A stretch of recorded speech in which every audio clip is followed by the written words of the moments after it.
আসসালামু আলাইকুম প্রিয় এইচএসসি পরীক্ষার্থী, কি অবস্থা সবার? আশা করি সবাই খুবই ভালো আছো। তোমরা ইতিমধ্যে সবাই জানো যে ঢাকা বোর্ডের চেয়ারম্যান তপন কুমার সরকার পদত্যাগ করার সিদ্ধান্ত নিচ্ছে এবং তিনি পদত্যাগ করতেছে। আর এই নিউজটা প্রকাশ হওয়ার পর থেকে অনেক শিক্ষার্থী আমাকে মেসেজ করতেছো, বলতেছো ভাইয়া তাহলে তপন কুমার সরকার যেহেতু পদত্যাগ করছে বা আন্তঃশিক্ষা বোর্ডের চেয়ারম্যান যেহেতু পদত্যাগ করছে, তাহলে কি আমাদের রেজাল্ট আগামীকাল নতুন করে আবার তৈরি করা হবে, রেজাল্ট পরিবর্তন হবে কিনা? দেখো এইখানে অনেকগুলো বিষয় আছে। রেজাল্ট এইভাবে আসলে পরিবর্তন করতে গেলে অনেক ধরনের ঝামেলা সৃষ্টি হতে পারে।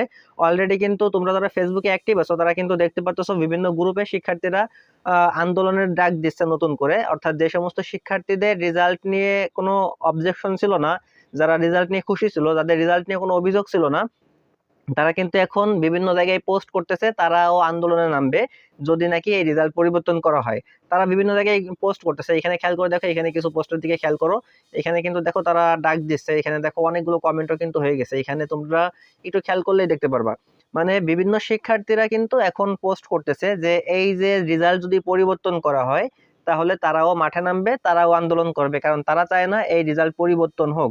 এরকম বিভিন্ন বিষয় কিন্তু ফেসবুকে আমরা দেখতে পারতেছি। তার মানে দেখো রেজাল্ট না, 15 তারিখে যখন রেজাল্ট দেওয়া হলো, রেজাল্ট দেওয়ার পর যে সমস্ত শিক্ষার্থী রেজাল্টে ভুল ছিল বা রেজাল্ট নিয়ে সন্তুষ্ট ছিল না, রেজাল্টে বৈষম্য আছে বলে আন্দোলন করতেছিল, তারা যেইভাবে আন্দোলনটা শুরু করছিল ঠিক তার থেকে কিন্তু ভয়াবহভাবে কিন্তু যে সমস্ত শিক্ষার্থীরা এখন রেজাল্ট নিয়ে সন্তুষ্ট ছিল তারা পোস্ট করা শুরু করছে, তারা আন্দোলনে ডাক দিচ্ছে। তার মানে এখানে একটা জিনিস আমরা এইখান থেকে ক্লিয়ার হইতে পারি যে শিক্ষার্থীদের ভিতর যখন দুইটা ভাগ সৃষ্টি হয়ে গেল, তখন আমাদের রেজাল্ট গণহারে পরিবর্তন হওয়ার সম্ভাবনা কিন্তু কম থাকে। এখন দেখো অনেক আগে থেকে কিন্তু আমি এই ব্যাপারটা বলতেছিলাম যে তোমাদের রেজাল্টে বৈষম্য হবে না, কারণ বৈষম্য যখন হবে তখনই আন্দোলনের মুখে পড়তে হবে শিক্ষা মন্ত্রণালয়গুলোকে। কিন্তু বৈষম্য করে ফেলছে এবং সেই জিনিসটাই কিন্তু হচ্ছে যে বিভিন্ন ধরনের আন্দোলনের মুখে পড়তে হচ্ছে, এবং সেই ব্যাপারটা কিন্তু এখন অনেক বেশি গভীর পর্যায়ে চলে যাচ্ছে, অনেক বেশি ঘোলাটে হয়ে যাচ্ছে।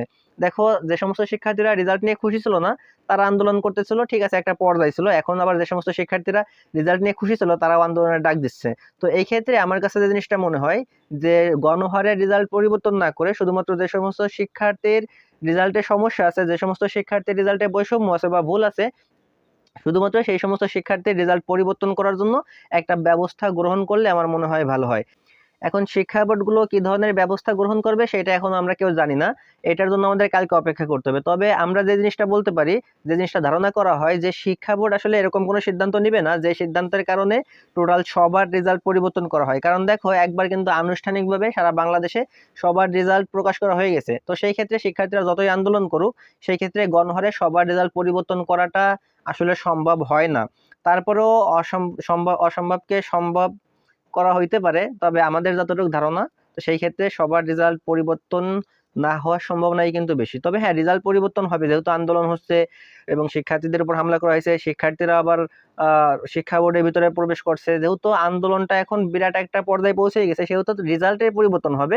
তবে গণহারে সবার রেজাল্ট পরিবর্তন না হওয়ার সম্ভাবনা বেশি আছে। তবে যে সমস্ত শিক্ষার্থীর সমস্যা আছে সেই সমস্ত শিক্ষার্থীর রেজাল্ট পরিবর্তন হওয়ার সম্ভাবনা আছে, তাদের জন্য বিভিন্ন সিস্টেম অবলম্বন করতে করতে পারে শিক্ষা বোর্ডগুলো। মনে করো তাদের নতুন করে একটা আবেদন করতে বলতে পারে, বা তাদের যে সমস্যাগুলো আছে সেই সমস্যাগুলো শোনার জন্য তাদের একটা আবেদন প্রক্রিয়া চালু করতে পারে। এরকম বিভিন্ন সিস্টেমের মাধ্যমে শুধুমাত্র তাদের সমস্যা আছে তাদের রেজাল্ট পরিবর্তন করার একটা ব্যবস্থা গ্রহণ করতেও পারে শিক্ষা বোর্ডগুলো।